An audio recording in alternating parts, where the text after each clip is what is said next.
natin dito sa Jollibee. Meron din pala mga skills na tinatanggap ako. Ito po si, i-follow niyo po si, ikaw mo po naman ang sarili mo. Boss Adi. Boss Adi sa YouTube ba yan? Facebook? YouTube, Facebook. Pakipollow na lang po. And then si Jasmine. Alam nyo guys, sarap para tuloy. Sarap pala sa pakiramdam na gumagala sa abroad nang walang amo.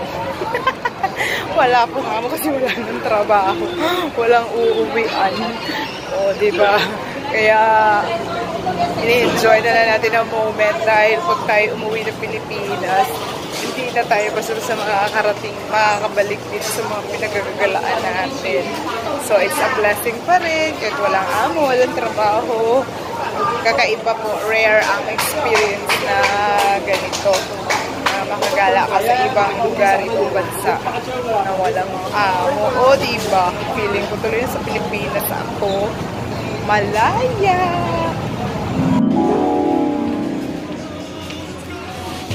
Po tayo ng dalawang pair na shirt worth 100 pesos for two. And if you buy one piece, it's $60. Hindi ko akalain guys, sobrang lakad-lakad ko. Nakarating na ako sa isang MTR station pala. Naganap lang ng t-shirt at isang charger. Grabe, hindi ko alam, nakarating na ako sa napakalayo. Actually, malayo na siya, pero malapit lang dito dahil pwedeng lakarin. Ito pala ang feeling pag wala kang amo. Pag walang curfew at walang among uuwian, walang may magagalit. So, ayan, nag-ano lang tayong relax na lakad-lakad. Hindi ko po kabisado ang lugar na to guys. Sa kakahanap ko ng charger at ng damit, nakarating na ako sa isang station ng MTR dito sa Chungshawan. Ay, lachi ko na pala, hindi siya Chungshawan. I'm from Chungshawan. Kaya, ayun, sa lakad, relax, lakad. Dahil wala namang iniisip na uwi ang amo. Eto, nakarating sa Chungshawan. Kailangan po natin sa pag-a-apply ulit. Hirap. Ang hirap pag nawala ng trabaho dito sa abroad. Grabe. Magastos, pagkain, masahe. Siyempre, magbabayad ka ng bahay mo. So, yan ang challenge ng mga buhay OFW dito sa Hong Kong. Lai Chi Kok Station. Dahil napagod na ako guys, kailangan kumain na tayo. At nandito tayo sa paborito ng mga bata sa Pilipinas at sa buong mundo. Na mga Pinoy pala. Jollibee lang, sarap!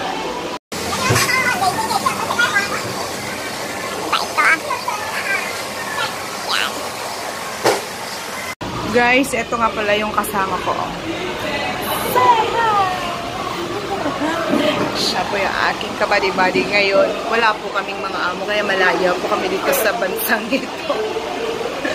Temporary lang po ito, pero it's a blessing na din from the Lord.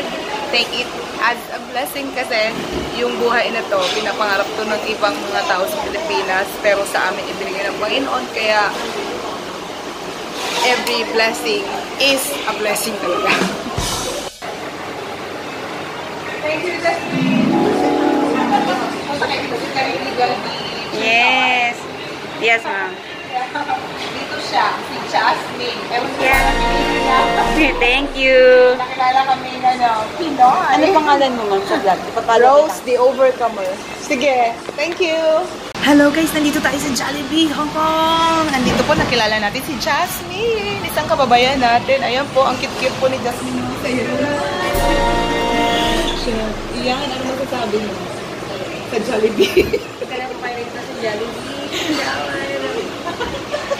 Ayan po, nag-promote na po siya ng kanyang ng kanyang branch dito. Sige po, at dahil siya po ang nag-assist sa amin, na napakabait na crew, kaya eto, sa-survey daw tayo. Buti na lang guys, nakahanap tayo ng kaibigan natin, kababayan natin, napakabait na nag-assist sa atin. Habang tayo nagre-relax muna dito sa Hong Kong dahil wala tayong amo, walang curfew, hindi nagmamadali, kailangan mag-relax, enjoy every moment na lang ng buhay natin dito because we don't know the future and